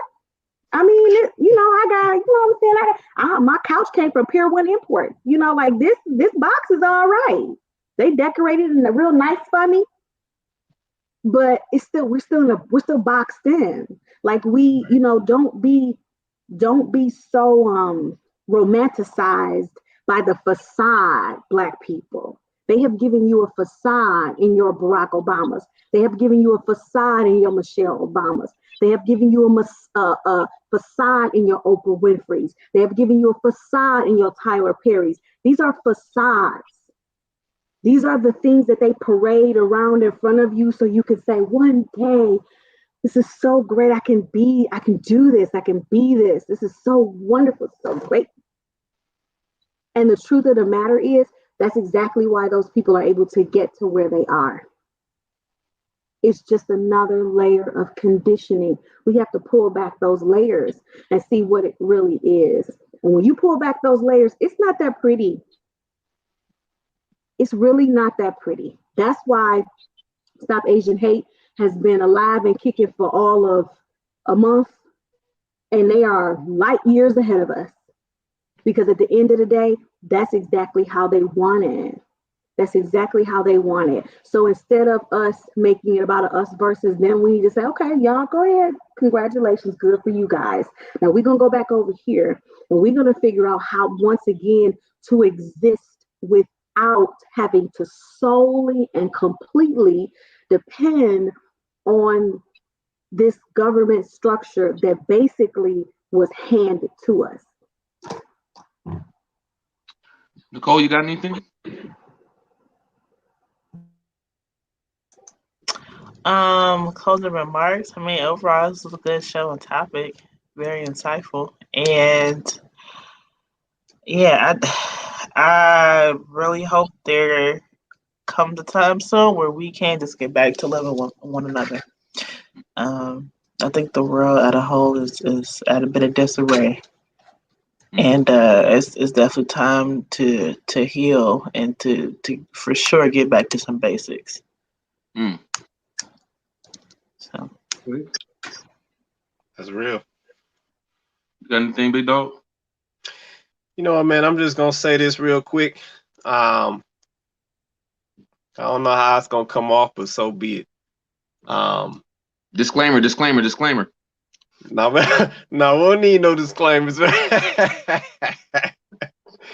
You know, I'm gonna say this, man. So I saw in the media that they was trying to spool this thing up, like black folks was against Asians or whatever they was talking about. And I'm gonna say this: I don't know where the heck that's coming from. We from my perspective, we some of the biggest supporters of Asians. I see us shrimp fried riced out. I see us black luster care, Caribbean oils. What's some of the names? Virgin Remy. The weed we go buy the weed from the Asian community. Hello, nail salons. Nail salons. That furs, all of that. I didn't even know like a big fur trade thing. For sure. The famous, we buying up all of the ISO Plus, all of the cream of nature. We getting all the acrylic and the lacquer finished nails and everything else. So I don't know where that's coming from, because like I said, black folks is forever supporting Asians. Like I said, we definitely consuming for Asians. So I don't know where all that old fake beef is coming from, but I'm not seeing that from my perspective. But I'm just gonna put that out there and leave it at that. All right, you can do your thing, Los. I'm done, man. The topic of the day: are black women the most unprotected? Yes. You know why? Because as I'm playing the system in this scenario, I understand that you are his kryptonite. And if I can strip you of being you, I can break him. Because what I've learned is it doesn't matter how many times I beat him. Doesn't matter how many we kill. It doesn't matter. The only way we can break him is through you. See, when we're not around, you're around. You're frustrated. You're mad. You're angry. And we know that if there's no one else to take the blame out, energy has to go somewhere. So if we can divide and conquer in the household, we can keep a culture broken. We started this a long time ago when we used to rape your women, when we used to hang you, when we used to take your children, when we used to play color games against you and put the darker color ones out in the field and keep the light-skinned ones in the house. We made you hate yourself. We talked about you. We culturally appropriated from you. You were molested, raped, beaten, and so on and so forth. You have been sitting in this boiling pot of hate for the longest. And the reason why is so that way I can destroy him because of his love for you. Because it doesn't matter if we lock him up. We can only be locked up for so long. And locking him up still costs us tax dollars, but yet we can make money off of that in a profit. But eventually he'll get out. But if I can break you, the original, the first woman, the first, where everyone comes from, if I can break that, then we can break the whole mold. If I can keep the family destroyed, how will you ever rise and come together? If I can keep you guys at odds and burning the candle at both ends, we have nothing to worry about, because you'll never understand that all you have to do is stand up together, because you don't even know how to be together. We will use religion. We will use money. We will use music, songs, television. We'll even display it right here in front of your face every single day. We'll even use social media. We'll show you what other people have and give them crumbs from their bread table so you think that their success is real success, when it's no more than just a few who's able to see the success to make you jealous, envious, and everything else. And the proof of the pudding is Look at the state that you're in today. Look at the conversation that you're having on this show today. So it's only proof that the formula of systemic oppression has worked. Because you still don't know who you are. You guys still can't talk. You still can't get along. That's what they would have us to believe. But this show is proof that we're more than that. We can come together. We can get along. We can get back to loving each other. And the first way to do that is to apologize. I'm sorry, ladies. I'm sorry for being scared. I'm sorry for not stepping up to the plate. I'm sorry for not doing the duties at the house. I'm sorry for not fulfilling my role. Sorry for not protecting y'all. Sorry for allowing these different things to happen to y'all. I'm sorry. And I pray one day that you can find it in your heart to forgive us. Because I see your love. Anytime there's a protest about a black man being shot, your love is on display. Because you show up and you show out.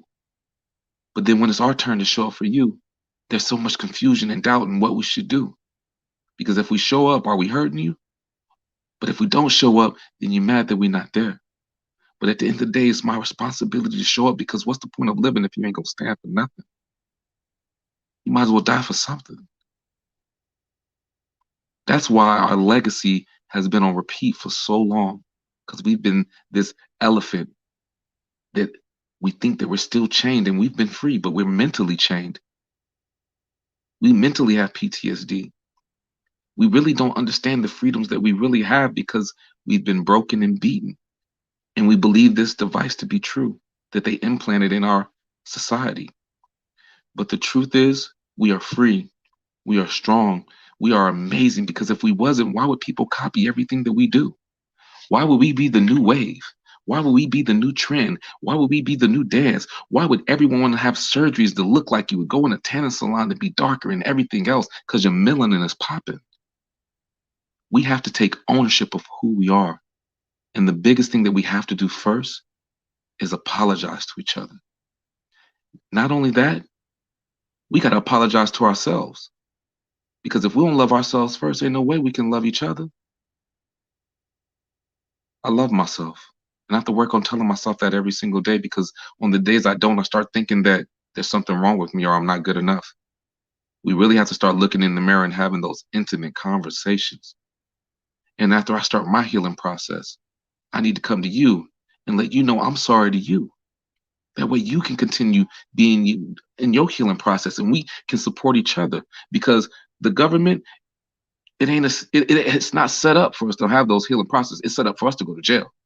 It's not set up for us to get time on the couch like other races get. We have to get back to on our knees. We have to get back to love. I'm not trying to put God on nobody. I'm just saying, for me, in my opinion, which doesn't have to mean anything for anyone, I believe there's a higher power. I believe that there's someone bigger than me. I believe someone that created all of this. So all I'm saying is whoever your creator is, or whoever you think your higher being is, man, it might be time to have another conversation with them. Say, I can't figure this out by myself. I need you. You created all this. What is my role in it? And once you understand your role, stay in your lane. Stop worrying about what everybody else is supposed to do. Everybody can't be the hand. Some people got to be the foot. I mean, old school cartoon. I'm telling my age. To form Voltron, the leg couldn't be the arm couldn't be the chest couldn't be the head, because it would never form. You would never unite. You would lose every battle. Everybody has to play their part. Everyone has to be proud to be a toe. If you a toe, be the toe. If you a hand, be the hand. If you the eyes, be the eyes. It's okay. Because without you, we're not functioning at 100%. You got to be proud of your role. You got to take pride in your purpose and whatever reason why you're here. I'm sorry I'm so long-winded in this, but it just means a lot to me. Because if we don't do something about this and become the antivirus to this system, our children will be on this platform having the same type of conversation, just virtually. You are your ancestors' dream. Your ancestor used to dream about the lifestyle that you have. And they sacrifice everything to get the lifestyle that you have. Have you forgotten where you've come from? Have you forgotten how many people died, was burned, beaten, raped, and everything else for you to have whatever luxury that you have today? What are you willing to sacrifice for your children's children to have a better lifestyle? Because change ain't coming without sacrifice. My last thing, my drill sergeant used to always sing this stupid song that I thought was so stupid in the military. He used to say, some people say that freedom is free, but I tend to disagree because the battle that was won was through the barrel of a gun. I was like, what the hell is he talking about? And he went, hey, private, a turtle can't move unless it stick his head out. What the hell is you talking about? But now that I'm older, now that I'm wiser, how are we ever supposed to become everything we're supposed to become and go wherever we're supposed to go if we're not willing to stick our head out and take the risk? We got to take a risk to become everything that we say we want to be. Why did you get to see another day? Because somebody died today. Somewhere in the world, somebody ain't here no more, and you're still breathing. What are you going to do with that? You're born, you die. The question is, what do you do in the meantime? And if you have the chance to do something different, do it. If you died today, would you get an A+ on life's report card? If not, and you're blessed to see tomorrow, you better live like it's extra credit because tomorrow's not promised. We're all 6 degrees from separation from loving each other, from making a change. Every opportunity that you wake up is a closer day to your future, but it's a closer day to your grave. What are you waiting for? We love y'all. Make sure you like, subscribe, bring a friend, get on the panel. Hey, if you are Asian, white, black, Mexican, whatever race, I'm begging you, please do us the honor of joining our show, because we need those opinions from different cultures to be able to see your perspective of what is what. Because that way we can all grow together. We ain't got to get along. We ain't got to say, yes, I agree with that. No, it's okay to disagree. It's okay to have healthy disagreements. It's okay to say, you know what? We just can't come to an understanding on this, but yet I respect how you see it. We need that. So I challenge you, just don't hide in the comment section. Just don't watch the show. Join us, please, because your voices is just as important. And this is why I think the Asian community and the Black community can continue to come together, continue to create the change, because all this is happening for a reason. What are we going to do with it? Black Lives Matter. Stop Asian hate. Coming together. Next thing you know, it'll be someone else. When will all the colors of the crayon box come together to create a beautiful picture? That's what I want to know. That's our show. I said once again, we appreciate everybody joining the panel, Chloe, Nicole, and shout out to Nakia as well, who was on the panel earlier. We appreciate you guys for joining and giving your input and your perspective. And then shout out to everybody down in the comments as well. So once again, this is Look in the Mirror, the Conversation. We do this show every Thursday night, 9:30 Eastern Standard, 9:30 p.m. Eastern Standard Time, 6:30 Pacific Standard Time, every Thursday night. We are on YouTube, on Instagram, and on Facebook. So definitely go share, subscribe. Man, just like to help us build this platform. So once again, I'm one of your co-hosts, Quay Price. We got our other co-host, King Jaquil Martin. And yeah. You want to say something, man? You good, man? Oh, shout out to the guests. We love you guys. Shout out to everyone in the comments. We love you guys. Shout out to the First Lady, Chloe. Shout out to Nicole, who comes every Thursday. We love you guys. We want to see some new faces. Who came? Who else came? Because I want to make sure we give her roses too, Quay. The young lady, she was on the panel with us. My twin, Nakia. Shout out to her for her first time coming on the panel and being brave and just sharing, because she said some impactful things in the time that she was able to share. You ain't got to stay the whole show. Just come in and drop some gems. So that way you can be a blessing to somebody else. It's important. Everything that you say is important. Your words have power. We can't touch everybody. That's why we need you. So that way we can bless other people that we can't touch. Exactly. Yeah, no, we definitely appreciate that. But yeah, once again, let's say we appreciate everybody coming out tonight. We're going to get on out of here. And with that being said, everybody have an awesome night. Shout out to LeBron James. Gang, gang, gang. Ryan Coogler.